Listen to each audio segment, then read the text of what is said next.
Welcome, everybody. Craig Anderson, ClearPath LeaderCast, here every Thursday, providing leadership tips for accidental leaders like I was, like many of you are, to help them be more successful, more confident leaders in their role, seeing the value that they bring to the table so that they can help lead their companies to success.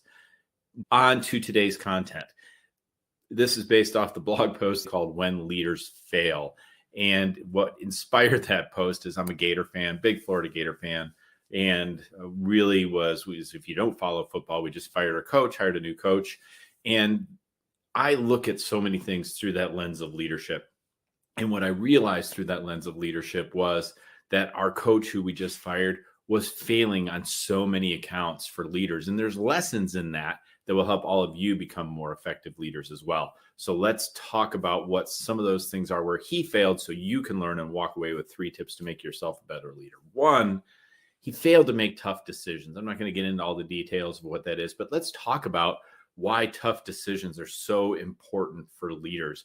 1, that's what you have to do as a leader. Not every decision is easy. Not every decision is obvious.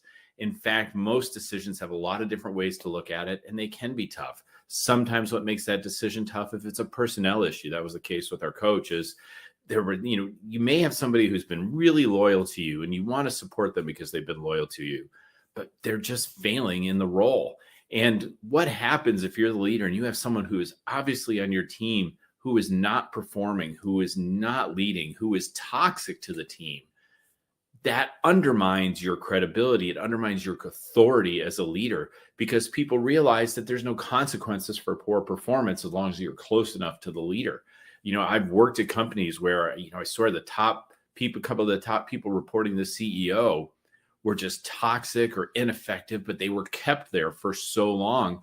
And the rest of the team just kind of shrugged their shoulders and said, well, maybe that's just how it is. And it demotivates your team. And it undermines who you are. And people don't respect you as a leader when you're not taking care of that or when you're allowing those things to happen.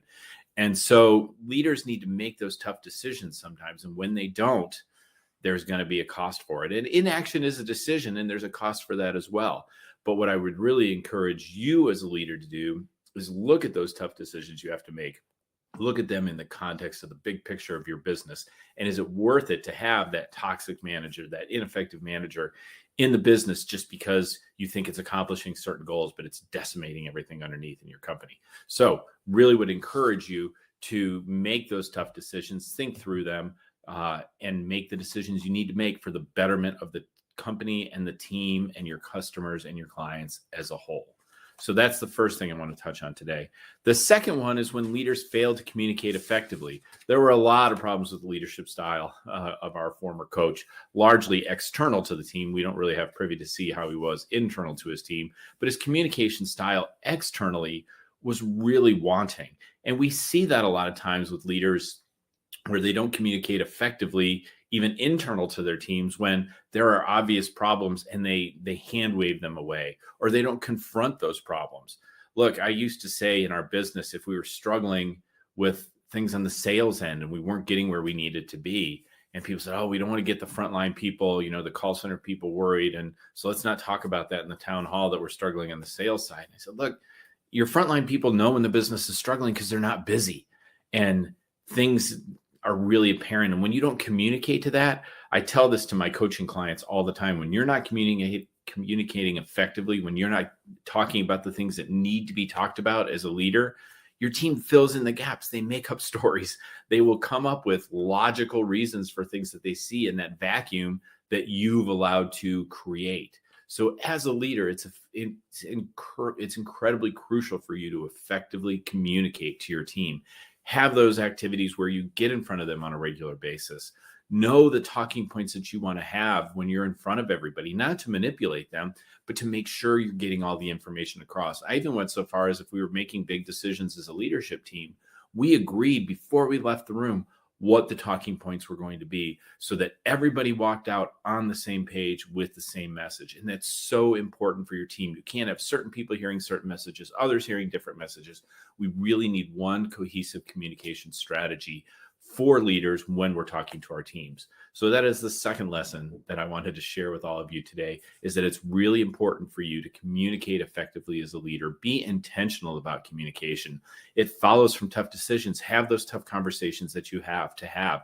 Face the facts and the problems that you're in front of as a business, so your team knows that you're aware of them and you're working on them. You don't know necessarily to have that solution right away, but you have to acknowledge the challenges before you. And as was talked about in Good to Great, you can acknowledge those challenges, but never lose the faith of where it is you're going as a business. So tie those two things together in your communication style. So that was the second one, is to be an effective communicator as a leader. The third thing that I wanted to talk about today is when leaders fail, when they fail to adjust. And a lot of times we see leaders, and we saw this with our former football coach, prioritizing being right in their decisions. There's something to be said for a leader to say, I'm making that decision, I'm sticking with that decision because I believe it's the right decision. And initially, sometimes we make those decisions and things can be a little rough, but we believe it's the right decision and we believe it will play out well over time. And I think it's important for leaders to stick to their guns on those decisions that they make. But sometimes the decision we made is not the right decision. And it becomes apparent that we didn't make the right decision. And if we keep doubling down on that bad decision, if we don't make the adjustments we need to make as leaders to fix that bad decision, problems are going to occur in the business because we start letting our pride and our ego get in the way, as opposed to standing up and saying, I've made a mistake. This was not the correct path. We are going to make an adjustment. We're going to rework this, get back on the right track, and move the business forward. And too often, I think leaders get caught up in their own ego about these things, and they don't want to admit they were wrong because they think that somehow shows weakness. But admitting you're wrong shows a level of self-awareness. It shows a level of strength for you as a leader to make you a more effective leader. And when people realize that you're going to face the truth like that, and you're going to realize sometimes I do make the wrong decisions as a leader, and I acknowledge that, and then I work to put us on the right path forward, then it strengthens your leadership skills. It builds loyalty with your team. It's going to build engagement with your team. It's going to help you get better results because people will see what's going on and they'll realize that you have enough self-awareness as a leader to know that you are sometimes wrong. And a lot of times we do make decisions that we may come to regret, or we know we need to adjust on the back end. So that's it for today's ClearPath LeaderCast. I am here every Thursday at noon talking about leadership issues for accidental leaders to help them strengthen their leadership skills so that they can have more confidence, less second guessing, less imposter syndrome, and really become the leader that they aspire to be. Thanks, everybody. Thanks for joining us today, and I will see you next Thursday.